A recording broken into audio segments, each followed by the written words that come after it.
అప్పుల బాధలు వెంటాడుతున్నాయా? అయితే 6 JVR వారి జాతిరత్నాలు ధరించండి. హాయ్, వెల్కమ్ టు మనం టీవీ. నేను మీ మనోజ్.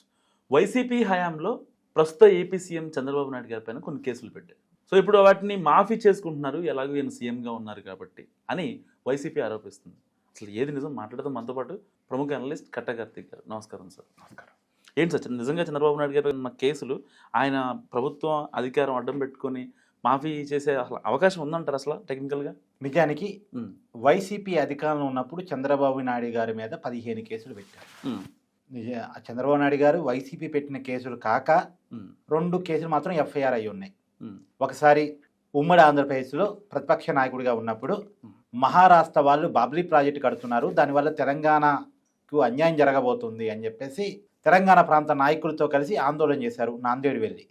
అప్పుడు మహారాష్ట్ర పోలీసులు పెట్టిన కేసు ఒకటి, అది రాష్ట్రం కోసం రాజకీయ పరమైన కేసు, అవినీతి కేసేం కాదు.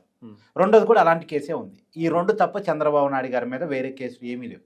కానీ వైసీపీ అధికారంలోకి వచ్చిన తర్వాత మాత్రం ఆయన అవినీతి చేశాడు అని చెప్పేసి దాదాపు కొన్ని కేసులు, పొలిటికల్ కేసులు మరికొన్ని, మొత్తంగా 15 కేసులు పెట్టే ప్రయత్నం చేసింది.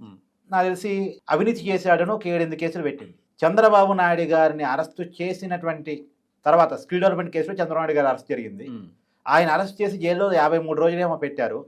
ఈ 53 రోజుల కాలంలో 6 కేసులు పెట్టారు. ఒక్కసారిగా పెట్టారు, ఒక్క కేసు తర్వాత ఒక్క కేసు పెట్టేశారు. దాంట్లో ఒక్కొక్క కేసు ఇవాళ మాఫీ అవుతూ వస్తుంది. వైసీపీ ఆరోపించేది ఏంది, చంద్రబాబు నాయుడు గారు అధికారంలో ఉన్నారు కాబట్టి ఎంక్వైరీ అంటే ఎంక్వైరీ అధికారులు అంటే ఎవరు? పోలీసులే కదా. రాష్ట్ర సిఐడి కావచ్చు, సిట్ సపరేట్ సిట్ బృందాలు కావచ్చు, ఇవన్నీ చంద్రబాబు నాయుడు గారి ఆధీనంలో ఉండేటువంటి సంస్థలే. ఆయన ముఖ్యమంత్రిగా ఉన్నారు కాబట్టి ఎంక్వైరీ సంస్థలు మేము సాక్ష్యాలు దొరకలేదని చెప్పేసి కోర్టుల ముందు వాంగ్మూలాలు దాఖలు చేస్తున్నాయి, కేసులు కూడా ఆటోమేటిక్గా కొట్టివేయబడుతున్నాయి అనేది వైసీపీ చేస్తున్న ఆరోపణ. అంటే అధికారాన్ని ఉపయోగించేసుకొని కేసులు మాఫీ చేయించుకుంటున్నారు అని చెప్పేసి. కానీ ఇక్కడ ఒక రియాలిటీని మనం గమనించాలి.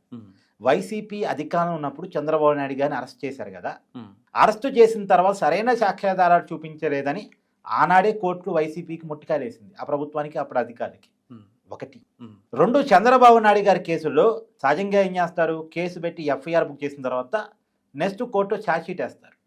ఆనాడు వేసినటువంటి చంద్రబాబు నాయుడు గారి కేసులో ఛార్జ్షీట్ అన్ని కూడా 2024 మేలో కోర్టు రివర్స్ ఇచ్చేసింది సిఐడి అధికారికి. దీంట్లో సరైనటువంటి ఆధారాలు మీరు చూపించలేకపోతున్నారు కాబట్టి మళ్ళా సరైన ఆధారాలతో తిరిగి వేయండి అని చెప్పేసి బ్యాక్ ఇచ్చేసింది ఆ ఛార్జ్షీట్ని. కోర్టు ఛార్జ్షీట్ బ్యాక్ ఇచ్చేసిందంటే అర్థం ఏంటి? సరైన సాక్ష్యాధారాలు ఇవ్వనట్టే అర్థం. ఇది ఎప్పుడు జరిగింది? వైసీపీ అధికారంలో ఉన్నప్పుడు జరిగింది. అంటే చంద్రబాబు నాయుడు గారి మీద కేసులు పెట్టడానికి ఉన్న ఆతృత, సాక్ష్యాలు సంపాదించడంలో వైసీపీ ప్రభుత్వం ఫెయిల్ అయింది. అంటే ఏం లేదు, కేసులు పెట్టాలి కాబట్టి పెట్టారు. ఇప్పుడు ఒక ఎగ్జాంపుల్, ఒక కేసు ఉదాహరిస్తాను నీకు. చంద్రబాబు నాయుడు గారు మీద పెట్టిన కేసుల్లో ఇన్నర్ రింగ్ రోడ్ కేసు ఒకటి. అసలు అమరావతిలో ఇప్పటి వరకు, అంటే చంద్రబాబు నాయుడు గారు 2014 నుంచి 19 వరకు అధికారంలో ఉన్నారు, జగన్మోహన్ రెడ్డి గారు 19 నుంచి 24 వరకు అధికారంలో ఉన్నారు, మళ్ళీ ఇప్పుడు కూటమి గవర్నమెంట్ వచ్చింది. ఇప్పటి వరకు అమరావతిలో ఇన్నర్ రింగ్ రోడ్ లేదు. ఇన్నర్ రింగ్ రోడ్ వేద్దామని అనుకున్నారు, వేద్దామనుకున్న ఇన్నర్ రింగ్ రోడ్లో అవినీతి జరిగిందంట. అంటే వేద్దామని ఆలోచించారు, ఆలోచనలోనే అవినీతి జరిగిందని చెప్పేసి ఇన్నర్ రింగ్ రోడ్ అవినీతి కేసు అని చంద్రబాబు నాయుడు గారి మీద పెట్టారు. వెయ్యని రింగ్ రోడ్డుకి అవినీతి జరిగిందని కేసు పెట్టారు. ఏమైనా విచిత్రం కదా. అంటే ఇన్నర్ రింగ్ రోడ్డు వేస్తేనంట చంద్రబాబు నాయుడు గారి కంపెనీల ముందు నుంచి పోయేటట్టు, చంద్రబాబు నాయుడు గారి భూములకి రేట్లు పెరిగేటట్టు, చంద్రబాబు నాయుడు గారి మనుషులకి రేట్లు పెరిగేటట్టు అవినీతి చేయాలని అనుకున్నారని వేళ కనిపించి కేసులు పెట్టారు. ఏమన్నా అసలు అర్థం ఉందా? అలాంటి కేసులు మరి వీగిపోక ఏమవుతాయి? దానికి ఏం సాక్ష్యాలు ఉంటాయి? అనుకున్న దానికి సాక్ష్యాలు ఎక్కడి నుంచి ఉంటాయి?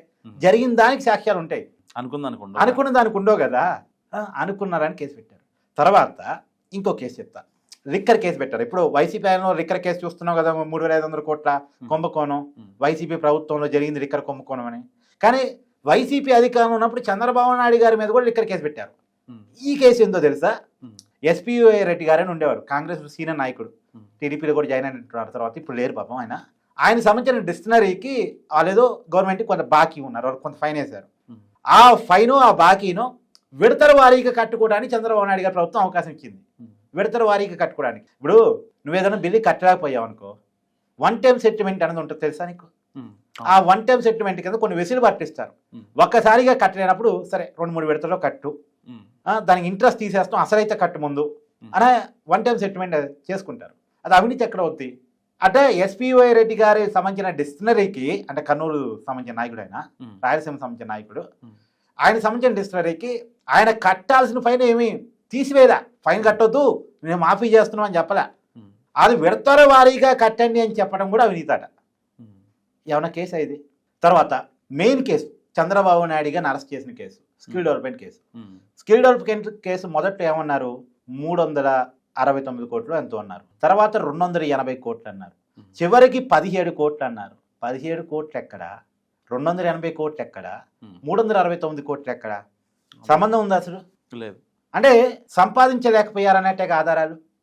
ఇవాళ జగన్మోహన్ రెడ్డి మీద ఏ కేసు మోపినా అది 1000 కోట్లలో ఉంది. చంద్రబాబు నాయుడు గారి మీద కనీసం ఒక 1000 కోట్ల కేసును కూడా వైసీపీ మోపలేకపోయింది. ఇప్పుడు 17 కోట్ల కోసం చంద్రబాబు నాయుడు గారు అవినీతి చేశారంటే ఎవరు నమ్ముతారు, ఎందుకు నమ్ముతారు? అది స్కిల్ డెవలప్మెంట్ కేసు. అంటే ఒక్కో కేసు నీకు ఉదాహరిస్తున్నా. Fibre net case.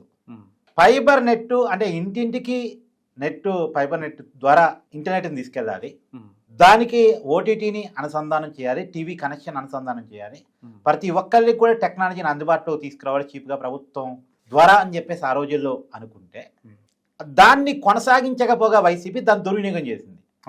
దుర్వినియోగం చేసి రామ్ గోపాల్ వర్మ సినిమాకి ఫైబర్ నెట్ ద్వారా డబ్బులు ఇవ్వటం, లేదా ఇంకోటో చేసింది. మళ్ళీ వాళ్ళు ఏం చేశారు, చంద్రబాబు నాయుడు గారు ఫైబర్ నెట్లో అవినీతి పాల్పడ్డారని కేసు పెట్టారు. ఆనాడు ఫైబర్ నెట్ ఎండి, ఆయన పేరు మధుసూదన్ రెడ్డి సంథింగ్, ఆయనతో కేసు పెట్టించారు. ఇప్పుడు ఆయన ఆ రోజు ఏదో జగన్మోహన్ రెడ్డి గారు పెట్టానండి, నాకేం సంబంధం లేదు అని ఆయన ఏదో ఆ రోజు చెప్పినటువంటి వాంగ్మూలాన్ని వెనక్కి తీసుకున్నాడు. మరి ఆయన వెనక్కి తీసుకుంటే దాన్ని చంద్రబాబు నాయుడు గారు అంటే మళ్ళీ ఆయన ఎవరు, జగన్మోహన్ రెడ్డి మనిషి, జగన్మోహన్ రెడ్డి గారు ఎండి గారు పెట్టుకున్నారు. ఇప్పుడు వాళ్ళు ఏమన్నారు, చంద్రబాబు నాయుడు గారు అధికారిని బెదిరించి కేసులు ఆపదీపించుకుంటున్నారని. నువ్వు పెట్టుకున్న అధికారి కూడా బెదిరిపోతున్నాడు అంటే, నీకు నమ్మకంగా ఉన్న వ్యక్తే బెదిరిపోతున్నాడంటే అర్థం ఉందా అర్థం ఉందా నువ్వు చెప్పడానికి అసలు? తర్వాత లిక్కర్లో కూడా వాసుదేవరెడ్డి, ఆ వాసుదేవరెడ్డి ఎవరు, మన జగన్మోహన్ రెడ్డి గారు పెట్టుకున్న మనిషే, ఆయన బెవరేషన్ కార్పొరేషన్ ఎండి, ఆయన వాంగ్మూలం ఇస్తే వీళ్ళంతా జగన్మోహన్ రెడ్డి మనుషులే కదా. తర్వాత ఇంకో కేసు ఏదో అమరావతిలో ఒక కుంభకోణం, అంటే అన్సైడ్ భూములని రైతుల నుంచి బెదిరించి తీసుకున్నారు, ఎస్సీ ఎస్టీల భూములని వాళ్ళ నుంచి తిరిగి ప్రభుత్వం బెదిరించి తీసుకుంది, వాళ్ళ దగ్గర ఉన్న భూములు అంటే టీడీపీ తక్కువ రేటుకు కొన్నారట, ఆ కొన్న భూములని గవర్నమెంట్కి ఎక్కువ రేటుకి అమరావతి పక్కన అంటే ఏదో ల్యాండ్ పూలింగ్ దగ్గర వాళ్ళు రేట్ వచ్చి చేసుకోగలిగారట.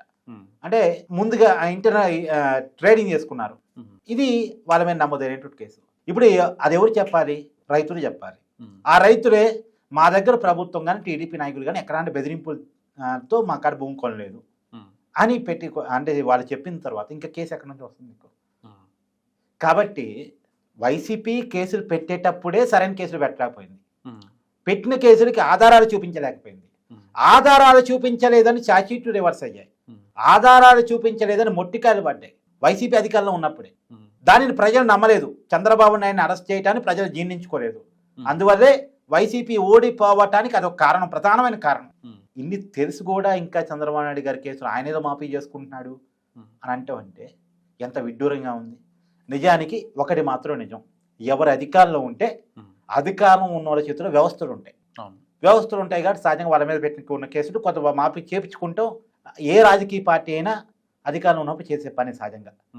మరి అలా అనుకున్నప్పుడు జగన్మోహన్ రెడ్డి గారు కూడా చేసుకున్నారట, తన మీద పెట్టే కేసుల్ని, అంటే తన మీద టీడీపీ 2014-19 మధ్య పెట్టిన కేసుల్ని తను మాఫీ చేసుకునే ప్రయత్నం చేశాడు. ఇక్కడ ఈ దేశంలో ఏ రాజకీయ పార్టీ దానికి మినహాయింపు కాదు. కాకపోతే అసలు చంద్రబాబు నాయుడు గారి మీద పెట్టిన కేసులు బేస్ ఏది అంటే, నువ్వు బేసు లేకుండా కేసు పెట్టి ఆ కేసులు మాఫీ అయితే గొడవ చేస్తే దానికి అర్థం ఉందా? నువ్వేమన్నా ఒక రూపాయి అవినీతిని చూపించగలిగావా? పలానా డబ్బు చంద్రబాబు నాయుడు అకౌంట్లో పడింది, పలానా వల్ల పడింది అని చూపించింది ఒక్క కేసు చూపించు. నువ్వు చూపించి ఉంటే నీ ఛార్జ్షీట్ రివర్స్ అయ్యి ఉండయా, నీ ముట్టుకాయలు పడి ఉండయా? కాబట్టి ఇది అనవసరమైనటువంటి మాటలు తప్ప పనికి రాని మాటలని నేనైతే అనుకుంటున్నాను. ఏం లేదబ్బా, జగన్మోహన్ రెడ్డి గారి మీద కేసులు ఉన్నాయి, జగన్మోహన్ రెడ్డి గారిని పొద్దున్న లేస్తే నీ మీద ఆ కేసులు ఉన్నాయి, ఈ కేసులు ఉన్నాయి, బెయిల్ మీద బయటకు వచ్చావు, జైలుకి పోయావు అంటున్నారు. నేను జైలుకి పోయాను కాబట్టి నా అవతలో ఉన్నటువంటి అపోజిషన్లో ఉన్నటువంటి వ్యక్తి కూడా జైలుకి వెళ్లాల్సిందే, నా మీద కేసులు ఉన్నాయి కాబట్టి అవతల వాళ్ళ మీద కూడా కేసులు ఉండాల్సిందే. ఇది జగన్మోహన్ రెడ్డి గారి తాపత్రయం. అందుకనే కేసులు పెట్టారు, అందుకనే అరెస్ట్ చేసి వేశారు. దొరుకున్న కారణం అది. నిజానికి రాజశేఖర రెడ్డి గారు అప్పుడు అధికారంలో ఉన్నప్పుడు చంద్రబాబు నాయుడు గారిని అరెస్ట్ చేయలేక కాదు, చేస్తే జరిగే పరిణామాలు ఏంటో తెలుసు. చేస్తే తన సీటు ఖాళీ చేయాల్సి వచ్చిందన్న విషయం రాజశేఖర రెడ్డి గారికి తెలుసు. అందుకని రాజశేఖర రెడ్డి గారు తెలివిగా వ్యవహరించారు, పద్ధతిగా వ్యవహరించారు, జాగ్రత్తగా వ్యవహరించారు, ప్రజాస్వామ్యబద్ధంగా వ్యవహరించే ప్రయత్నం చేశారు. అప్పటి వరకు చంద్రబాబు నాయుడు గారి మీద రకరకాల ఆరోపణలు చేసినప్పుడు కూడా అవన్నీ వాపసు తీసుకున్నారు. ఎందుకంటే వాటిలో ఒక్క దాంట్లో కూడా సత్తా ఉండదని తెలుసు. సత్తా లేకుండా కేసులు పెడితే ప్రజల్లో పరువు పోయిద్దని తెలుసు. కానీ జగన్మోహన్ రెడ్డి గారికి అలాంటివి ఏమి ఉండవు కదా లెక్కలు. ప్రజలు ఏమనుకుంటారు, చూసేవాళ్ళు నవ్వుతారా అనేది ఏముండదు కదా. పెట్టాలనుకున్నాడు పెట్టాడు, అరెస్ట్ చేయాలనుకున్నాడు చేశాడు. చివరికి అరెస్ట్ చేసే ముందు ఏ కేసులో అరెస్ట్ చేస్తున్నావో కూడా తెలియకుండా అరెస్ట్ చేసినటువంటి పరిస్థితులు. నిజానికి చంద్రబాబు నాయుడు గారు పెళ్లి రోజు వెళ్ళారు అరెస్ట్ చేద్దామని. రాత్రిపూట అరెస్ట్ చేయడానికి అక్కడ సెక్యూరిటీ గార్డ్స్ అంటే ఎన్ఎస్పీ కమాండోస్ గారు చంద్రబాబు నాయుడు గారికి సెక్యూరిటీగా ఉండేది, వాళ్ళు ఒప్పుకోలేదు. తెల్లారుజామున అరెస్ట్ వచ్చి తీసుకొచ్చారు. సహజంగా అరెస్ట్కు ఉండే ప్రొసీజర్ ఏంటి? ఫస్ట్ కంప్లైంట్, ప్రిలిమినరీ ఎంక్వైరీ, తర్వాత ఎఫ్ఐఆర్, తర్వాత నోటీసు, అరెస్టు. అదేగా పెద్దవాళ్ళ విషయాలు పాల్గొవాల్సింది. పైగా ఆయన మాజీ సీఎం కాబట్టి, సీఎంగా ఉండి అవినీతి చేశాడన్నది కేసు కాబట్టి గవర్నర్ గారి అనుమతి కూడా తీసుకోవాలి. ఏం ప్రొసీజర్ లేదు, పోయామా అరెస్ట్ చేసామా తీసుకొచ్చామా అలా చేశారు. అందుకనే వైసీపీ ఇలా 11 సీట్లకు పరిమితం అయిపోయింది. మళ్ళీ ఇలా వాళ్ళు మాట్లాడుతుంటే ఇక నవ్వాలి ఏడవడం నువ్వే అర్థం చేసుకో. సో ఇది కార్తీక్ గారి అనాలిసిస్. మీరు ఏమనుకుంటున్నారో మస్ట్ కామెంట్ చేయండి. చూస్తూనే ఉండండి మనం టీవీ.